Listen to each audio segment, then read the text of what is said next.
Assalamualaikum warahmatullahi wabarakatuh. Alhamdulillahi rabbil alamin. Wassalatu wassalamu ala rasulillahil karimil amin. Nabiyyina Muhammadin wa ala alihi wa sahbihi ajma'in wa ba'd. Faya ahbaballahi wa ahbaba rasulihi sallallahu alaihi wasallam. Usi nafsi wa iyyakum bitaqwallahi faqad fazal muttaqun. Fala tamutunna illa wa antum muslimun. Faqala ta'ala ya ayyuhalladzina amanu taqullaha haqqa tuqatih wa la tamutunna illa wa antum muslimun. Yang kami hormati, semoga Allah Subhanahu wa taala memuliakan kita semua yang terhubung untuk sama-sama belajar di kesempatan sore hari ini. Izinkan kami mengawali dengan bermohon pada Allah Subhanahu wa taala, semoga kita semua senantiasa dirahmati oleh Allah, dibimbing, diberikan taufik dan diberikan kesempatan untuk mendapatkan syafaat di hari akhirat kelak. Semoga dengan itu amal kita diterima oleh Allah Subhanahu wa taala. Di kesempatan kali ini, dari materi yang disampaikan dan juga tadi sempat dibacakan sebagian ayat terkait, yaitu tentang umat yang berbahagia mendapatkan syafaat Nabi Muhammad sallallahu alaihi wasallam. Tentunya kita akan mencoba untuk mengurai itu semua melalui dua bagian utama. Yang pertama, kita akan melihat pengertian syafaat terlebih dahulu secara etimologi, secara bahasa, dan kemudian korelasinya dalam pengertian syariat atau terminologi syariat Islam. Lalu setelah itu kita akan urai bagaimana Al-Quran dan hadis-hadis Nabi Muhammad SAW menjelaskan kepada kita tentang umat-umat yang berpeluang mendapatkan syafaat dari Nabi Muhammad SAW dan segala yang terkait dengan syafaat itu yang dikehendaki Allah Subhanahu wa taala serta amalan-amalan yang mengiringinya. Baik, secara cepat kita ingin sampaikan kata syafaat dalam bahasa Arab itu mulanya berakar dari kata syafa'ah. Kita sering mendengar kata syafa'ah lawan dari kata witir, ya. Jadi seperti ini asalnya. Kalau kita tuliskan syafaat atau asy-syafa'ah begini. Nah, ini akar katanya dari kata syafa', ya. Syafa' ini lawan, ya, dari kata witir. Jadi kita sering mendengar kata witir, sesuatu yang berarti ganjil, ya. Nah, lawannya ini syafa', ya, diartikan secara bahasa sesuatu yang genap atau menggenapkan, ya. Juga dia bisa berarti beberapa ragam pengertian yang lain secara bahasa, yaitu sesuatu yang meringankan, ya. Jadi bisa diartikan sesuatu yang menggenapkan atau melengkapi, sesuatu yang meringankan, juga bisa diartikan satu permohonan, ya. Bisa diartikan juga satu pemaafan, at-talab wal iltimas wal af wat takhfif, ya, wat takbir anisyai, sesuatu yang menggenapkan, meringankan, satu permohonan yang disampaikan atau pemaafan dari sesuatu yang pernah dilakukan. Ini secara bahasa, ya, kata syafa'. Sifatnya atau keadaannya disebut dengan syafaat. Jadi kalau kata kerjanya syafaat, ana syafa'tu hadzal kitab bi kitabin akhar. Saya genapkan buku ini, ya, ada buku yang ganjil, saya genapkan, ya, dengan buku yang lain sehingga menjadi genap, ya. Itu syafa'. Atau kita ingin katakan juga dengan konteks meringankan atau permohonan atau pemaafan dari sesuatu, boleh juga menggunakan kata syafa'. Sifat keadaannya disebut dengan syafaat. Ya, jadi kalau ada satu hal yang kemudian kita genapkan atau permohonan untuk melengkapi atau meringankan sesuatu atau perantara, ya. Ini juga diartikan wasitatul talab, ya, perantara untuk mendapatkan sesuatu yang diharapkan, bisa perantara untuk memaafkan sesuatu, perantara untuk memohon sesuatu. Nah, ini juga masuk dalam pengertian kata syafaat dari kata syafa' secara kebahasaan, secara etimologi. Dalam pengertian terminologi atau syariat Islam, bila disebutkan kata syafaat dalam pengertian istilah atau terminologi atau istilah dalam fikih Islam, maka Hal ini menunjuk kepada makna yang serupa walaupun mungkin ungkapannya berbeda-beda. Ya, sekali lagi menunjuk kepada makna yang serupa walaupun ungkapannya berbeda-beda dan tidak jauh dari pengertian-pengertian bahasa yang tadi telah disampaikan. Tidak disebutkan syafaat ya kecuali ini permohonan ya untuk bisa mendapatkan pemaafan atau ampunan dari Allah Subhanahu wa taala yang meringankan ya seluruh dosa-dosa atau bahkan menghapuskannya ketika kembali kepada Allah Subhanahu wa taala. Pemberian Allah yang berupa pemaafan, berupa ampunan, berupa perlindungan dari kesalahan-kesalahan yang dilakukan oleh seorang hamba seakan-akan menggenapkan karunia dan rahmat yang dianugerahkan kepada hamba itu. Karena itulah syafaat disebut dengan syafaat karena pada hakikatnya dia menggenapkan rahmat Allah yang diberikan pada seorang hamba. Kemudian dalam saat yang bersamaan, syafaat juga merupakan perantara bagi seorang hamba untuk meringankan dosa-dosanya, untuk memaafkan kesalahannya, sebagai permohonan pengajuan rahmat dan ampunan kepada Allah Subhanahu wa taala. Nah, bila kita telah dapati pengertian ini, sekarang persoalannya, siapa yang mendapatkan syafaat itu? Dari mana syafaat itu berasal? Dan bagaimana kita bisa mendapatinya? Ini yang menjadi concern pembahasan kita dalam kesempatan saat ini. Dan sebelumnya tentu kita akan mengakui bahwa mohon maaf, setiap hamba Allah itu pasti berpeluang melakukan kesalahan. Tidak ada hamba Allah yang tidak punya salah. Ingat ya, sepanjang manusia dan dia bukan nabi, bukan rasul yang punya sifat maksum. Nabi, Rasul punya sifat ma'sum, terjaga dari kesalahan. Kita bukan Nabi, bukan Rasul. Itu pasti tidak akan lepas dari kesalahan. Karena itu sebutan yang melekat kepada manusia, dari 5 nama yang diberikan oleh Allah, salah satunya ada kata bashar. Ya, ada kata bashar. Bashar disebutkan 35 kali dalam Al-Quran. Jadi kita disebut dengan 5 nama. Ada bashar, misalnya, Qul innama ana basyarum mithlukum. Atau Quran surah ke-15 ayat ke-28. Wa idh qala rabbuka lil malaikati inni khalikum bashara. Ya, disebutkan 35 kali dalam Al-Quran. Kadang disebut dengan ins. Ins disebutkan 18 kali pasangan ini dalam Al-Quran berpasangan dengan jin. Ya ma'syaral jinni wal ins wa ma khalaqtul jinna wal ins. Kadang disebutkan dengan al-insan ya wal 'asr innal insana lafi khusr.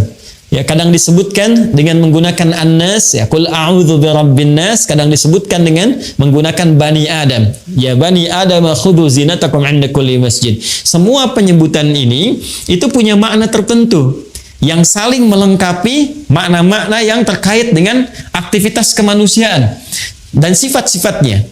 Kenapa manusia disebut dengan bashar? Ingin menunjuk kepada tampilan fisik dan keadaannya yang memiliki nafsu.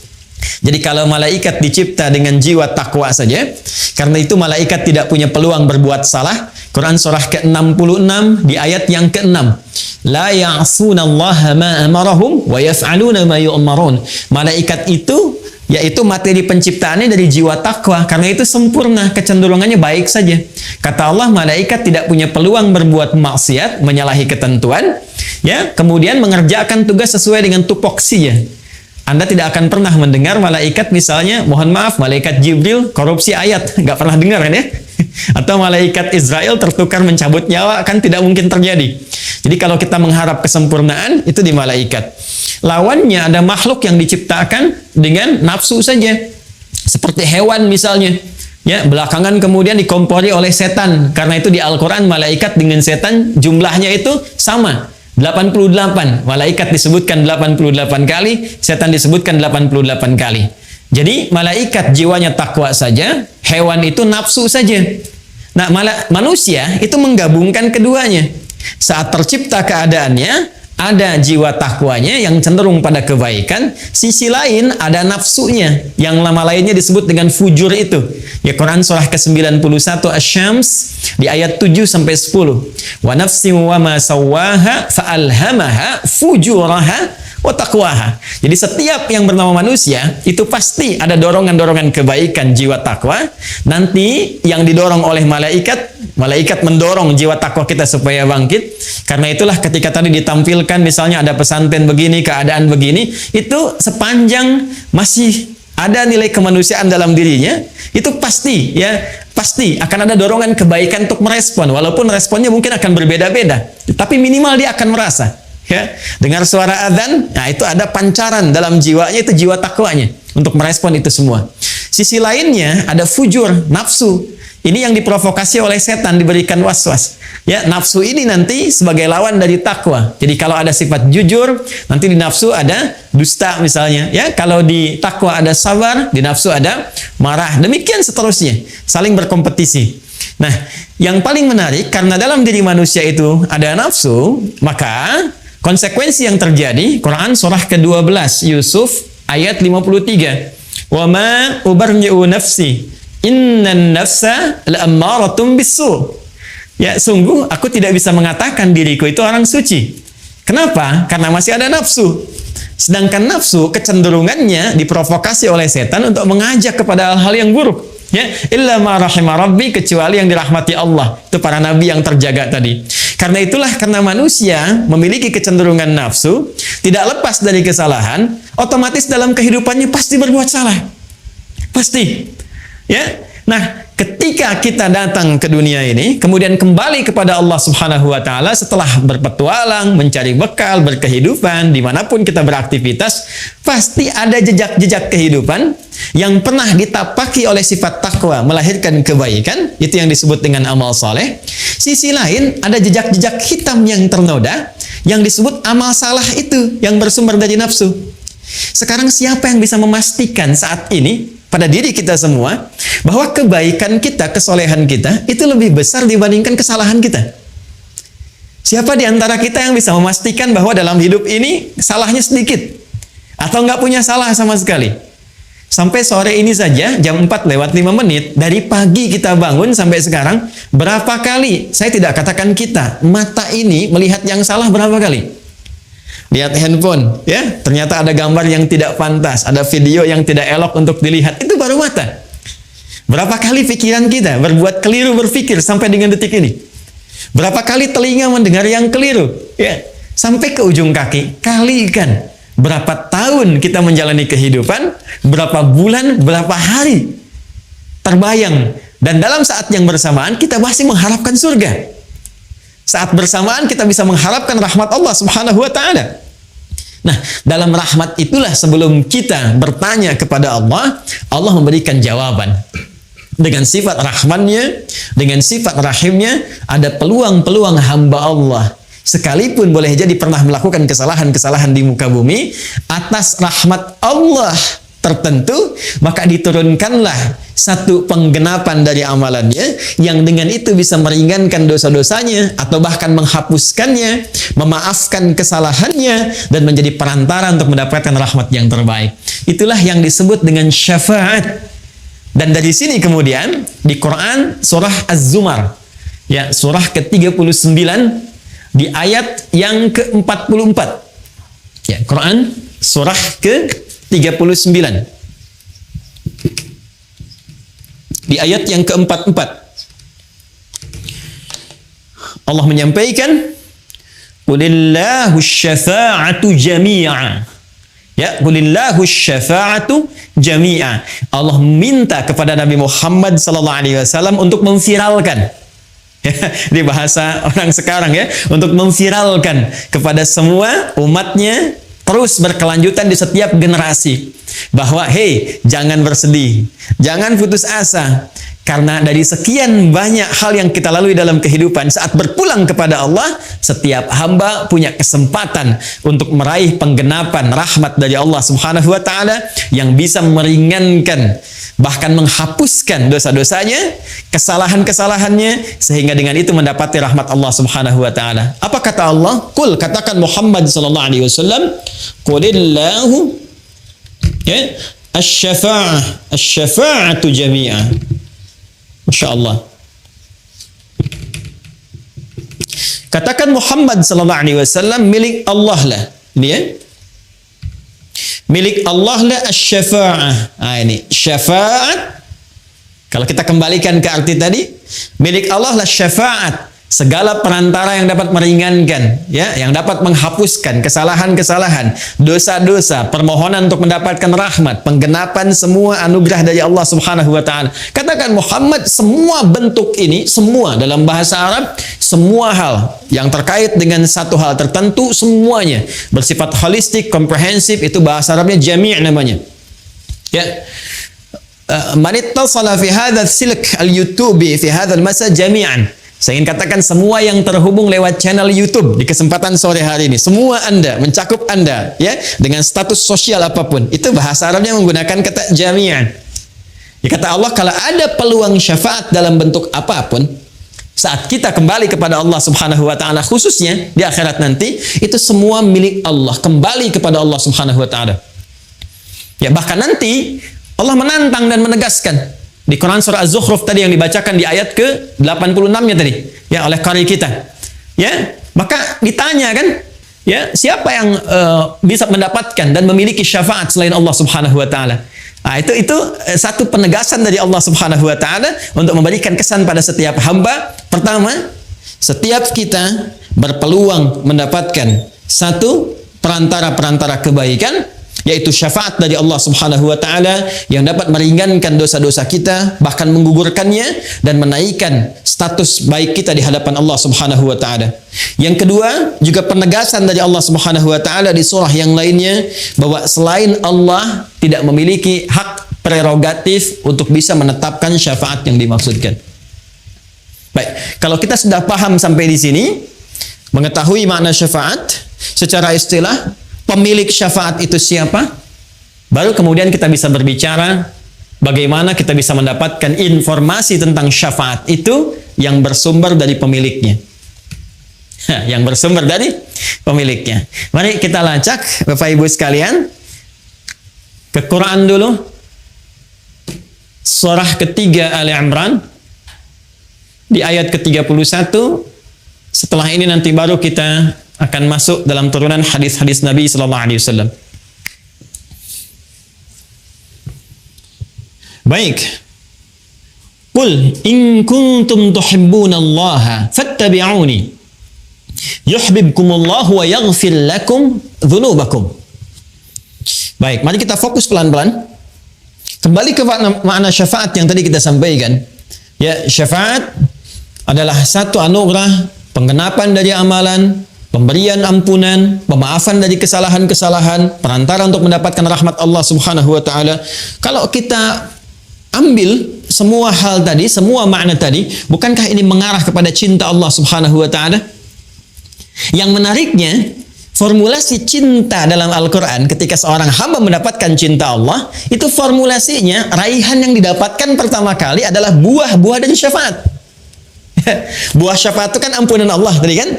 Ya, pemaafan dari kesalahan, peringanan dari dosa-dosa, bahkan penghapusannya. Itu ternyata ketika kita lihat di Al-Quran, buah dari syafaat ini yang tadi disebutkan, itu lahir dari cinta Allah kepada hamba. Nah, formulasi cinta ini disebutkan langsung dalam Al-Quran serta konsekuensi untuk mendapatkan buah cinta tadi atau hasil dari syafaat. Ya. Yuk kita lihat Quran surah ketiga ayat 31. Qul, katakan Muhammad sallallahu alaihi wasallam. Lihat surah Az-Zumar tadi ayat 44, di sana qul, di sini qul. Qul, katakan Muhammad sallallahu alaihi wasallam, in kuntum tuhibbunallaha, jika kalian jadi umat Muhammad sallallahu alaihi wasallam sebagaimana dituliskan dalam tema kita, umat Muhammad sallallahu alaihi wasallam, ya, tuhibbunallaha, kalian serius mencintai Allah. Qul in kuntum tuhibbunallaha, jika kalian serius mencintai Allah Subhanahu wa taala, lihat kata kuncinya, fattabi'uni, maka buktikan cinta itu, buktikan komitmen cinta itu, fattabi'uni, dengan cara cepat mengikuti aku, yakni mengikuti tuntunan Nabi sallallahu alaihi wasallam. Teruskan dulu, yuhibbukumullahu, ini clue-nya. Yuhibbukumullahu, maka orang-orang yang mampu mengikuti tuntunan Nabi dalam kehidupannya, dalam dia beraktivitas, dalam dia mengerjakan segala hal, yuhibbukumullah, dia akan berpeluang mendapatkan cinta Allah Subhanahu wa taala. Dan buah dari cinta itu wa yaghfir lakum dzunubakum. Dan dengan itulah Allah akan berkenan memberikan ampunan dari semua dosa-dosa yang pernah ia lakukan. Perhatikan kalimatnya, yuhibbukumullahu yuhibbukumullahu. Kemudian pasangannya wa yaghfir lakum dzunubakum. Masya Allah. Yuhibbukumullah, Allah akan mencintai kalian. Ketika cinta diberikan, yaghfir lakum dzunubakum. Yang pertama Allah berikan pada orang-orang yang mendapatkan cinta Allah, ternyata bukan materi dunia, bukan kedudukan, bukan harta benda. Awas hati-hati. Tapi ampunan dari semua dosa-dosa. Ini bentuknya jamak. Dzambun itu bentuk tunggalnya, dzunubun bentuk jamaknya.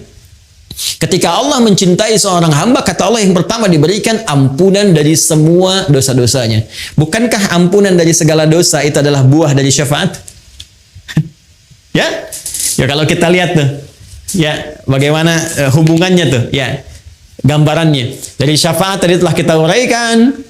Kemudian syafaat gambaran dari cinta Allah. Orang yang cinta Allah diminta untuk membuktikan cintanya dengan mengerjakan amalan tertentu. Lantas turun cinta itu. Ketika cinta diberikan, maka buah dari syafaat itu ampunan dari semua dosa yang menggenapkan semua amalan itu diberikan oleh Allah Subhanahu wa taala.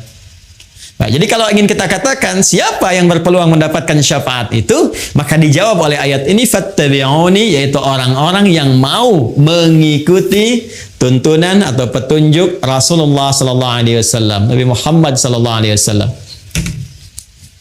Ya, karena itu sudah tepat kalau panitia memberikan judul dengan itu syafaat untuk umat Nabi Muhammad sallallahu alaihi wasallam. Ya, itu sudah ada clue-nya di situ.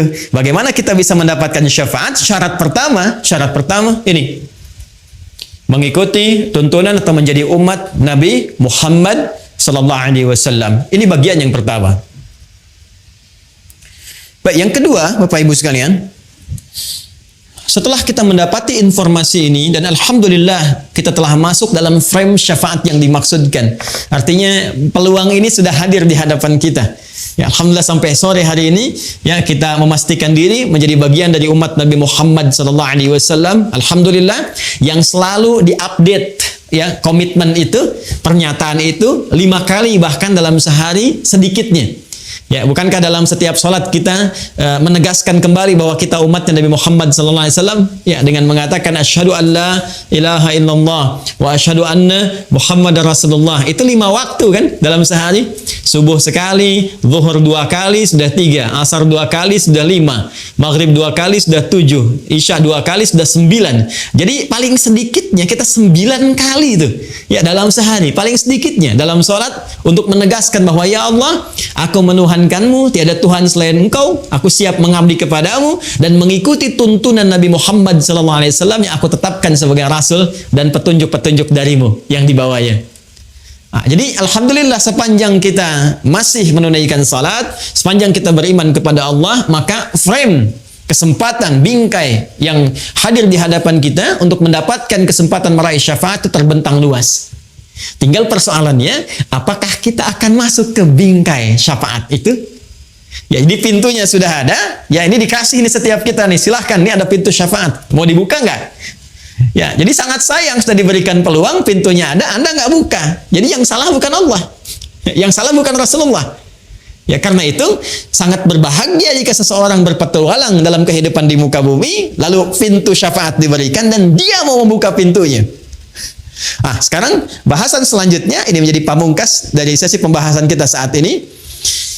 Seperti apa gambaran kunci-kunci yang diberikan kepada kita untuk membuka pintu syafaat itu sehingga melahirkan kebahagiaan bagi kita karena dapat memasukinya.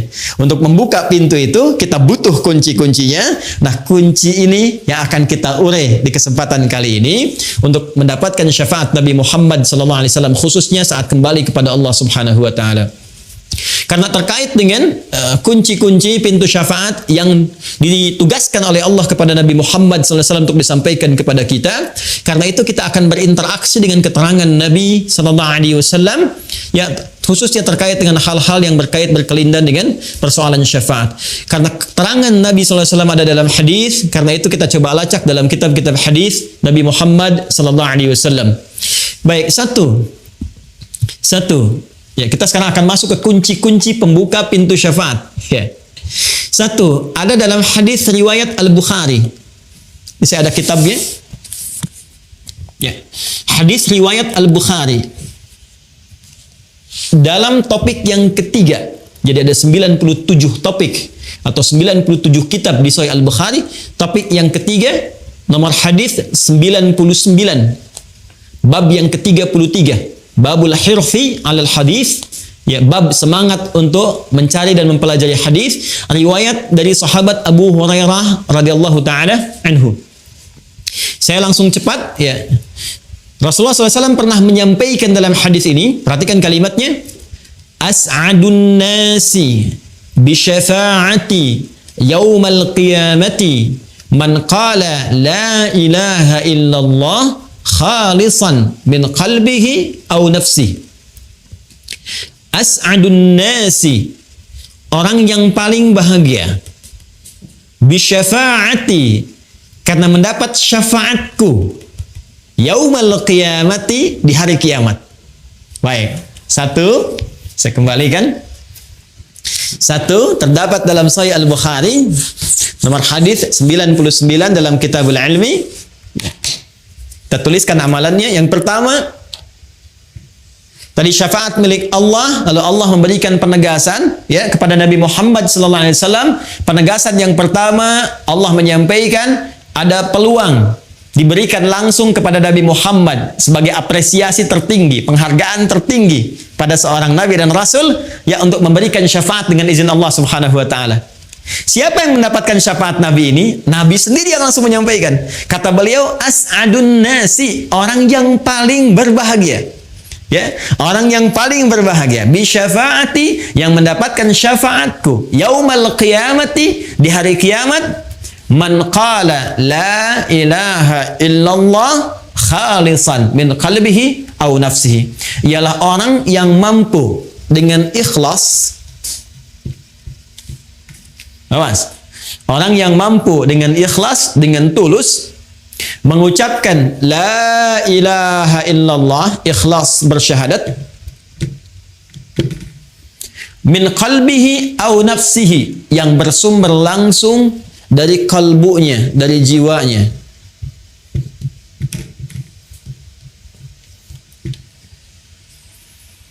Ini kunci syafaat yang pertama, Bapak Ibu sekalian. Kunci syafaat yang pertama, kalau kita ingin buka pintu syafaat ini, yang utama ini. Ya, yang utama ini. Sampai-sampai di hadis lain Nabi mengatakan, man qala la ilaha illallah fi akhir hayati dakhalal jannah. Kata Nabi, kalau ada orang yang benar-benar bisa mengucapkan kalimat la ilaha illallah di akhir hidupnya sebelum ia wafat, kata Nabi, ia menggenggam surga. Dakhalal jannah, ia berpotensi besar masuk surga. Ya. Nah, itu tidak mudah. Ya, itu tidak mudah. Nah, kuncinya di mana? Ini kalimat nabinya. Man qala la ilaha illallah khalisan min qalbihi. Orang yang berpeluang mendapatkan syafaatku, kata Nabi, di hari kiamat kelak adalah orang yang mampu, satu, mengucapkan kalimat la ilaha illallah dengan ikhlas, bersumber dari kalbunya, bersumber dari jiwanya. Ini penting saya jelaskan, Bapak Ibu sekalian. Bagaimana ciri seseorang yang mengucapkan syahadat bersumber dari jiwanya? Karena setiap muslim, tadi saya katakan, itu berpotensi mengucapkan kalimat syahadat. Artinya semua orang berpeluang mendapatkan syafaat. Tapi tidak semua yang mengucapkan syahadat di lisannya itu bisa bersumber dari hatinya. Bahkan nanti turun Quran surah ke-49. Quran surah 49 di ayat yang ke-14. Jadi ada orang-orang, sekelompok orang Arab Baduy datang kepada Rasulullah ingin mengatakan, ya Rasulullah, kami telah beriman, kami telah mengimplementasikan syahadat di lisan sampai masuk ke dalam kalbu. Turun jawaban. Ya, turun ayat ini mengatakan qalatil a'rabu amanna. Orang Arab Baduy berkata, datang kepadamu, kami telah beriman dengan benar. Kata Allah, qul lam tu'minu. Katakan Muhammad SAW, kalian belum serius imannya. Walakin qulu aslamna walamma yadkhulul imanu fi qulubikum. Tapi cukup katakan dulu, kalian baru masuk Islam. Bukankah syarat masuk Islam pertama mengucapkan dengan lisan? Asyhadu an la ilaha illallah, kalimat ini. Asyhadu an la ilaha illallah wa asyhadu anna Muhammadar Rasulullah. Itu kan di lisan. Ketika diucapkan di lisan, sah dia sebagai muslim. Tapi persoalannya, apakah kalimat tadi yang disampaikan di lisan mengalir ke dalam jiwa kita? Ke hati kita?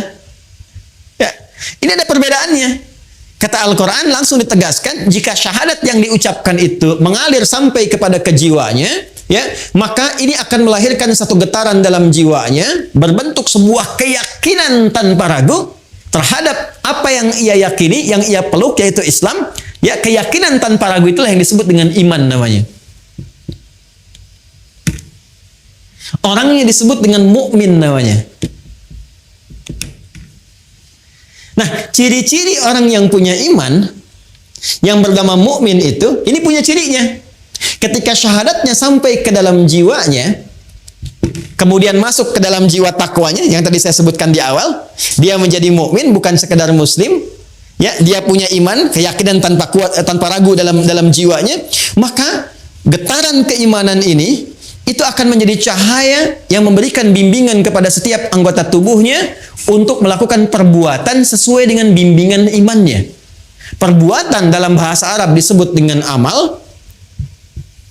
Bimbingan iman yang mengiringi perbuatan itu yang ditetapkan, disetujui oleh Allah, dianggap baik oleh Allah, disebut dengan salih namanya. Maka muncullah di sini istilah amal saleh. Amal saleh. Karena itu setiap kita menemukan kalimat iman dalam Al-Quran, itu seringkali diiringi dengan kata amal saleh.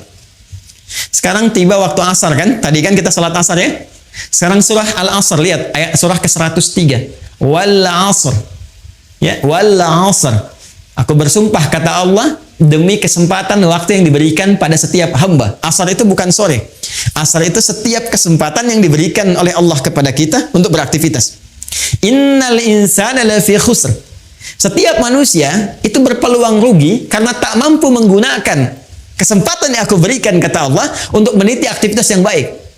Illal ladzina amanu, kecuali orang-orang yang menjadikan waktu tadi sebagai momentum untuk mengkreasikan dengan imannya. Illal ladzina amanu, disebut iman dulu. Lalu setelah dia punya iman, apa dampaknya? Wa amilus salihat. Iman itu akan membimbing dia untuk mengerjakan semua perbuatan-perbuatan baik. Karena itulah Bapak Ibu sekalian, orang yang berucap dengan lisannya asyhadu an la ilaha illallah, kemudian sampai kepada jiwanya secara tulus, secara ikhlas, itu akan tampak semua karakternya dari setiap perilakunya. Jadi kalau kita ingin mengecek apakah keimanan sudah sampai kepada jiwa, itu bisa dilihat dari perilaku kita. Apakah iman itu memancarkan cahaya yang membimbing anggota tubuh kita untuk bersikap? Akan kelihatan. Akan nampak dari perilaku seseorang. Sekarang kita cek. Di dalam Al-Quran, itu semua fungsi tubuh kita, itu seringkali didampingi dengan pendampingan iman. Kita lihat Quran surah ke-24 misalnya. Ya, ayat 30 untuk laki-laki, 31 untuk perempuan. Ketika menyebutkan fungsi mata. Qul lil mu'minina yaghuddu min absarihim. Katakan Muhammad sallallahu alaihi wasallam, pria-pria yang beriman itu pasti matanya hanya digunakan menatap yang baik saja. Bila yang ditatap itu tak baik, dia akan palingkan pandangannya.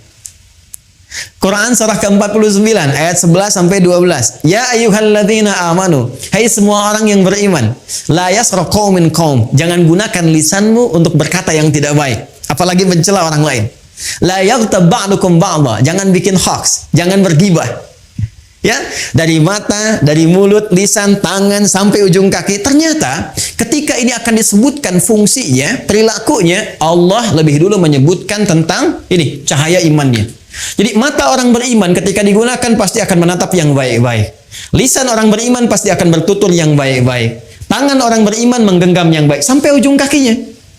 Nah, semua kebaikan yang dikerjakan karena petunjuk iman itu yang disebut dengan amal saleh.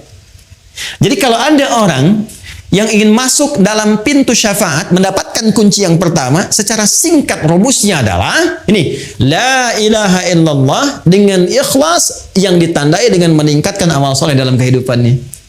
Jadi kalau ada, mohon izin, mohon maaf ya, menu amal soleh yang dibentangkan di Al-Quran atau dalam hadis-hadis Nabi Sallallahu Alaihi Wasallam, baik itu misalnya salatkah, infakkah, sedekahkah, interaksi dengan Al-Qurankah, pada hakikatnya Bapak Ibu sekalian, itu adalah wasilah terbaik untuk mendapatkan syafaat kelak.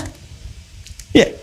Jadi kalau Anda bertanya bagaimana cara mendapatkan syafaat dari Nabi Sallallahu Alaihi Wasallam, hal yang pertama yang kita lakukan adalah, ayo kumpulkan amal soleh. Buru peluang amal soleh yang masih ada peluang kita dapatkan sepanjang kehidupan Allah berikan kepada kita.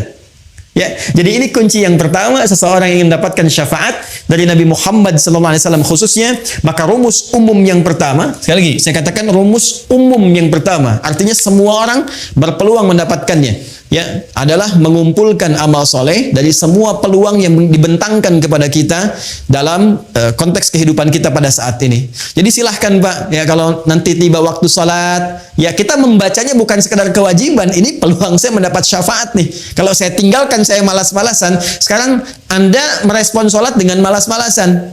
Coba bayangkan kalau di hari kiamat nanti syafaat yang didapatkan oleh Anda pun juga bersifat malas-malasan.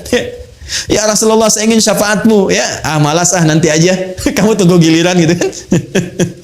Ya, karena itu ketika disampaikan dalam Al-Quran, semua yang minta itu, yang ingin A, ingin B, ingin berdoa dan sebagainya, itu stimulusnya selalu amal soleh. Silahkan cek Quran surah kedua Al-Baqarah ayat 186. Ya, ketika Allah menyampaikan, wa idza sa'alaka ibadi anni fa inni qarib ujibu da'watad da'i idza da'an. Ya, jika hambaku bertanya kepadamu Muhammad SAW, ingin mendekat kepadaku, ingin berdoa, ingin meminta, ingin memohon, di antara permintaan itu kan kita minta syafaat, minta ampunan dosa, minta pemaafan dari kesalahan. Kata Allah, ujibu da'watad da'i idza da'an. Aku akan jawab doanya sepanjang dia bermohon. Ya, falyastajibu li wal yu'minu bi. Tapi, nah, yang paling utama kalau doa ingin cepat dikabulkan, ingin cepat aku jawab, ingin cepat aku respon, falyastajibu li. Maka respon seruanku, kata Allah. Wal yu'minu bi, lagi-lagi lakukan dengan iman. Ini, lakukan dengan iman. Jadi ketika Allah meminta kita, ya, menyeru kita lewat salat misalnya, ayo tunaikan salat, ada seruan harta lewat zakat, infak, sedekah, seruan interaksi dengan Al-Qur'an, itu sesungguhnya peluang tercepat yang mengantarkan kita pada jawaban doa. Dan puncaknya syafaat. Jadi kalau dengar suara azan, Allahu Akbar, Allahu Akbar, ini peluang syafaat nih. Katanya pengen ampunan dosa. Ya, ini peluang kebahagiaan nih. Makanya panggilan sholatnya disandingkan dengan kebahagiaan. Bukankah Anda kalau sudah mendapatkan jawaban bahagia? Makanya ketika Anda bertanya, kenapa sih mesti sholat? Ya, hayya 'alas shalah. Ayo sholat, kenapa harus sholat? Jawabannya indah sekali. Allah tidak mengatakan itu kewajiban bagimu, ini begini, ini begitu. Iya, hukum secara fikih kewajiban, wajib kita mengerjakan. Kenapa dipaksa wajib? Hayya 'alal falah, supaya kamu bahagia. Di saking rahmannya Allah kepada kita, dijadikan salat itu wajib yang memaksa kita mendapatkan kebahagiaan yang kita inginkan. Nah, ini yang pertama ya. Jadi ini rumus umum yang pertama, orang-orang yang berpotensi bahagia mendapatkan syafaat dari Nabi Muhammad SAW di kalangan umatnya, yaitu orang yang pertama gemar mengumpulkan amal soleh dalam misi kehidupannya. Nah, sekarang kita masuk pada yang kedua, yang spesial. Kita balik bertanya, ya Rasulullah SAW, kalau saya ingin mendapatkan kunci cepat, shortcutnya, ya biasanya kan orang pengen yang istimewa, yang cepat, ya, yang bisa lewat dengan cepat, ya, bisa bypass dan sebagainya. Ada nggak?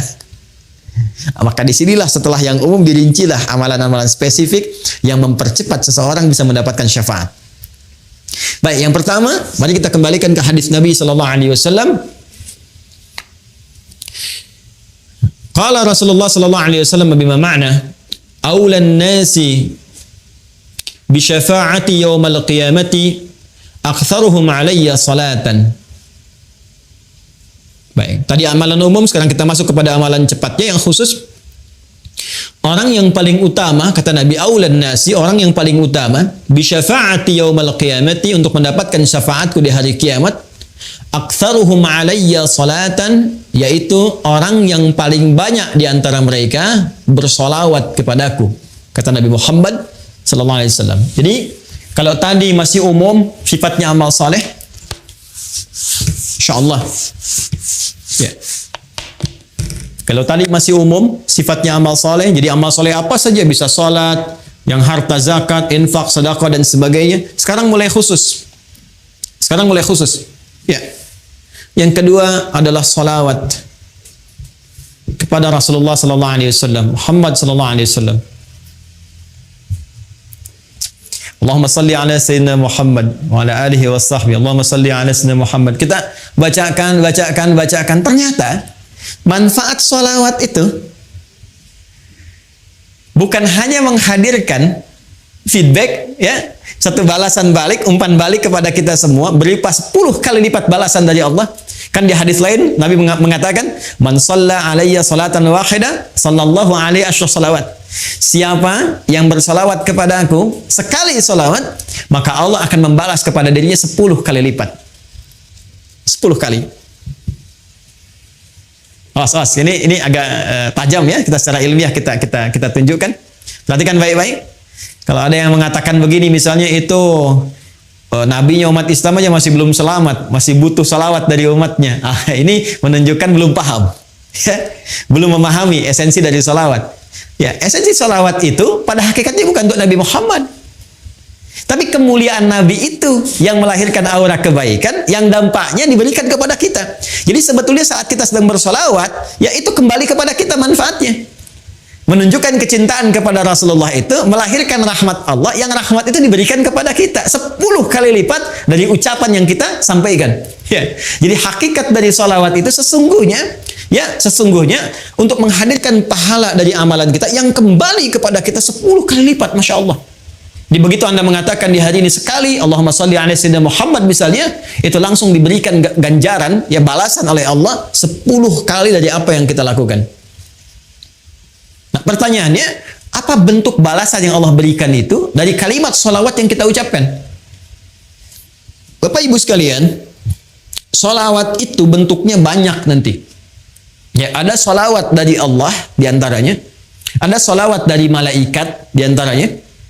Ya, innallaha malaikatahu yusalluna 'alan nabi. Sungguh Allah Subhanahu wa taala dan para malaikat bersalawat, ya, kepada Nabi sallallahu alaihi wasallam. Jadi salawatnya Allah kepada Nabi, ya, salawatnya malaikat kepada Nabi itu dibedakan, ya. Itu beda tingkatan pemahaman dengan apa yang diberikan kepada kita, ya. Itu nanti maknanya bisa berbeda, ya, maknanya bisa berbeda. Nah, salawat dari Allah yang diberikan kepada setiap hamba secara umum. Ya, secara umum itu kita temukan di Quran surah kedua di ayat 157. Baik. Ulaika alaihim salawatum mir rabbihim wa rahmah wa ulaika humul muhtadun. Ada golongan-golongan yang mendapat ujian dari Allah, kemudian mereka bersabar dan mereka mendapat salawat dari Allah. Nah, sekarang apa pengertian salawat dari Allah itu?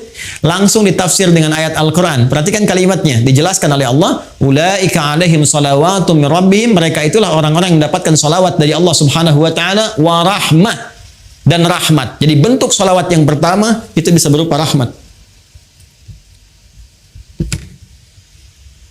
Sedangkan puncak rahmat itu, puncaknya itu ampunan Allah. Ya. Puncak dari rahmat Allah yang diberikan kepada hamba itu ampunan dari semua dosa. Masih ingat Bapak Ibu, tadi di awal saya katakan, ya, surah tentang syafaat itu yang punya Allah, bukankah di surat Az-Zumar di ayat 44 itu? Sekarang perhatikan Quran di surat yang sama, Quran surah ke-39 di ayat ke-53. Ayat ini turun merespon tentang seorang yang telah melakukan dosa besar, yang dia merasa putus asa. Wah, ini saya dapat gak ampunan dari Allah nih? Diampuni gak dosa ini nih? Dosa saya terlalu besar ini, terlalu banyak kesalahan yang saya perbuat. Tiba kemudian datang kepada Rasulullah turun ayat ini. Qul ya ibadiyalladzina asrafu ala anfusihim. Katakan Muhammad sallallahu alaihi wasallam kepada hamba-Ku yang merasa israf. Mereka berbuat kesalahan yang sudah banyak dilakukan. Matanya, lisannya, telinganya, tubuhnya banyak berbuat maksiat dalam kehidupan. La taqnatu min rahmatillah. Jangan putus asa untuk mendapatkan rahmat Allah Subhanahu wa taala. Innallaha yaghfiru dzunuba jami'a. Kalau Allah sudah berikan rahmatnya, maka Allah ampuni semua dosa-dosa yang melekat pada hambanya. Jadi puncak ampunan Allah kepada seorang hamba yang berbuat banyak maksiat dan dia mau kembali kepada Allah adalah apa yang diberikan berupa ampunan total yang disebut dengan rahmat. Ya, sehingga ada yang mengartikan salawat dari Allah itu sifatnya ampunan, maghfirah, dan puncak dari maghfirah adalah rahmat. Ya, sedangkan rahmat itu disatukan dalam konsep salawatullah, salawat dari Allah. Quran surah kedua ayat 157. Ulaika alaihim salawatun rabbihim wa rahmah. Ya, sedangkan untuk mendapatkan salawat Allah ini cara cepatnya, shortcutnya kata Nabi, salawat pada Rasulullah. Ya. Siapa yang satu kali salawat kepada Nabi, maka Allah memberikan salawatnya 10 kali kepadanya. Masya Allah, dalam sehari Allah turunkan rahmatnya kepada seorang hamba. Ya, saya rahmati engkau, saya ampuni dosamu, saya maafkan kesalahanmu. Jika ia tulus mengucapkan itu dalam kesehariannya. Ya, karena itu orang-orang soleh di masa lalu, bukan hanya ulama Pak, Bu. Ya, bukan hanya ulama, sampai ke level-level pemimpin. Ya, itu ada level pemimpin di masa era Turki Utsmani itu, yang sehari itu bisa ribuan salawat kepada Nabi. Ya, Allahumma shalli ala sayyidina Muhammad, Allahumma shalli ala sayyidina Muhammad, di sela-sela yang senggang. Ya, Anda sambil kerjakan tugas, sambil bekerja yang kira-kira waktunya luang, perbanyak sholawat, sambil nunggu misalnya waktu sholat, perbanyak sholawat. Ternyata di antara manfaatnya ini, berpeluang untuk mendekatkan kita meraih syafaat dari Rasulullah SAW. Ya, dan jalur dalilnya telah saya sebutkan. 3, saya agak cepat ya. Nanti kita berikan 3 atau 4 saja. Ya, setelah itu mungkin ada satu sesi sedikit waktu untuk kita berdiskusi, saya perkenankan. Ya, 3 dengan cepat. Nah, jadi ini amalan umum, amalan khusus salawat, amalan khusus lagi yang ketiga. Nah, ini yang paling menarik. Ini yang sangat banyak ini, ya. Ini banyak dan ini bisa menambah syafaat lagi. Ya, kalau yang ini kan tadi ya Allah berikan lewat Nabi Muhammad, ya kan? Ya, kemudian juga peluang ini salawat kepada Nabi Muhammad SAW. Yang ketiga ini kalau kita lakukan selain Nabi Muhammad SAW yang diizinkan oleh Allah memberikan syafaat kepada pelakunya ini amalannya sekaligus memberi syafaat kepadanya. Ya. Jadi kalau kita bersalawat kan bukan salawatnya, ya kan? Ya, Rasulullah memberikan syafaat, ya diizinkan oleh Allah dengan salawat itu. Kalau ini tidak, kita mengerjakan amalannya, amalan itu dengan izin Allah memberikan syafaat kepada kita. Ya, bentuk amalannya. Apa itu? Interaksi dengan Al-Quran. Interaksi dengan Al-Quran. Masya Allah. Nah, interaksi dengan Al-Quran. Yuk kita bacakan hadisnya. Qala Rasulullah sallallahu alaihi wasallam, "Iqra'ul Qur'ana fa innahu ya'ti yaumal qiyamati syafi'an li ashabihi." Bacalah oleh kalian Al-Quran. Tingkatkan interaksi kalian dengan Al-Quran. Masya Allah. Nanti interaksi dengan Al-Quran dibagi 3 bagian. Ada yang membaca, memahami, ya, kemudian membaca, mengkaji, dan yang terakhir menghafalkan. Ya, menghafalkan. Ketiga-tiganya berusaha mengamalkannya. Dia mencintai Quran, dia berinteraksi dengan Al-Quran. Ini yang disebut ahli Quran. Jadi jangan salah paham ya Bapak Ibu ya, ahli Quran itu bukan dibatasi yang hafal 30 juz, bukan. Ahli Quran itu yang punya kecintaan terhadap Quran dan bentuknya macam-macam. Ada dia belum hafal tapi rajin ngaji gitu. Rajin tiap hari. Satu hari ada yang 1 juz, satu hari ada yang 2 juz, satu hari ada yang 5 juz. Terus dia baca, bahkan meninggalnya pun sedang pegang mushaf. Ada yang begitu, Masya Allah. Ya. Ada lagi ahli Quran yang dia senang mengkaji. Hari ini aku ingin tahu makna surat Al-Duha. Besok aku ingin riset surat Al-Insyirah. Rajin dia. Kaji. Yang ketiga ada ahli Quran yang alhamdulillah, Masya Allah, sekarang sedang banyak meningkat di Indonesia. Menjadi ahli Quran yang menghafal Al-Quran, penghafal Quran. Quranun yamshi, Quran yang berjalan di muka bumi. Ya, dia menghafal, berinvestasi waktunya untuk mendekat kepada Allah lewat Al-Quran.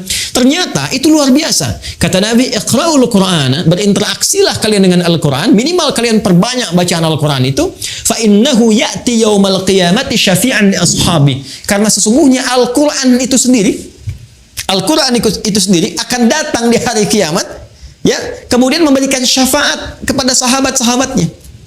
Ya. Siapa sahabat Al-Quran itu? Tadi yang saya sebutkan. Sahabat itu kan dari kata sahiba, sesuatu yang dekat, lekat. Orang yang lekat, cinta dengan Al-Quran, nggak mau pisah dengan Al-Quran. Tiap hari kalau nggak baca hatinya gersang, gelisah. Kalau dia nggak ngaji, nggak enak perasaan, ada yang hilang, ya kan? Kalau dia nggak murajaah, ada yang nggak enak. Itu yang seperti itu, Qur'annya nanti, ya itu akan jadi syafaat bagi dia di hari kiamat. Bahkan hadis tentang ini begitu rinci.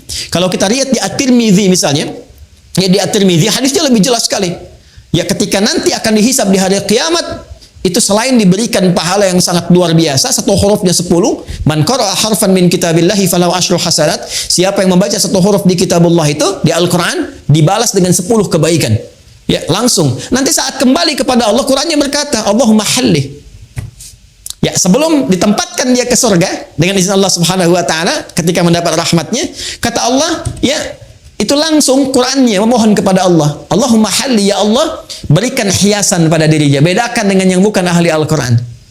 Ya, maka dipakaikan kepadanya mahkota kehormatan, tajul karamah. Diberikan mahkota. Ya, kemudian diperintahkan orang tua atau fasilitator yang menjadikan dia senang dengan Al-Quran, yang sama-sama mendapat rahmat Allah, diberikan pula.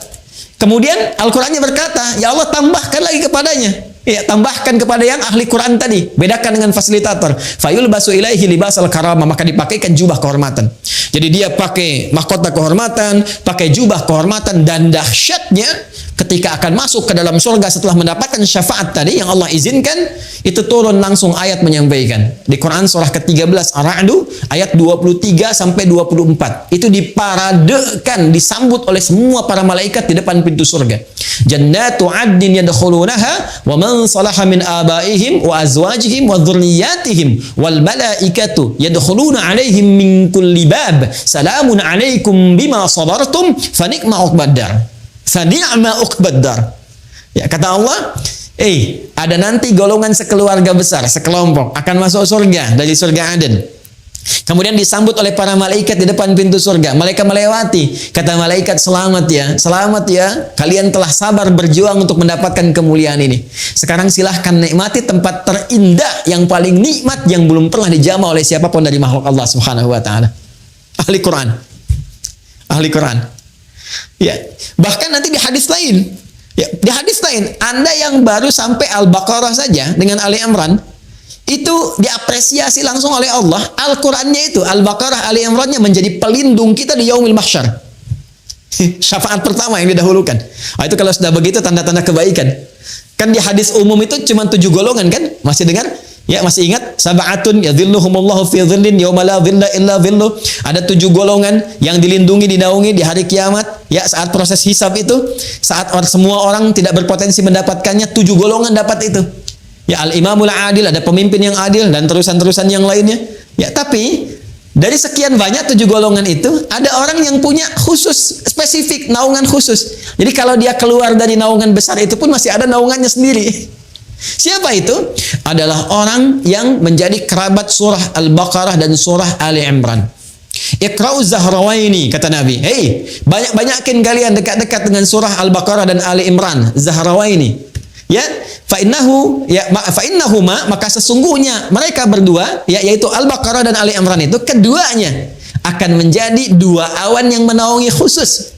Ya, ghamamatan, ya, kedua awan yang menaungi khusus untuk hamba Allah ahli Al-Baqarah dan Ali Imran saat yaumul hisab itu terjadi. Ini syafaat. Jadi sekali lagi, ya, kalau kita persingkat dari bahasan dan waktu yang singkat ini, setiap orang yang ingin mendapatkan syafaat Nabi itu pintunya sangat berpeluang. Dihadirkan oleh Allah Subhanahu wa taala sepanjang dia menjadi umat Muhammad sallallahu alaihi wasallam. Hanya persoalannya, dia harus memiliki kunci untuk membukanya.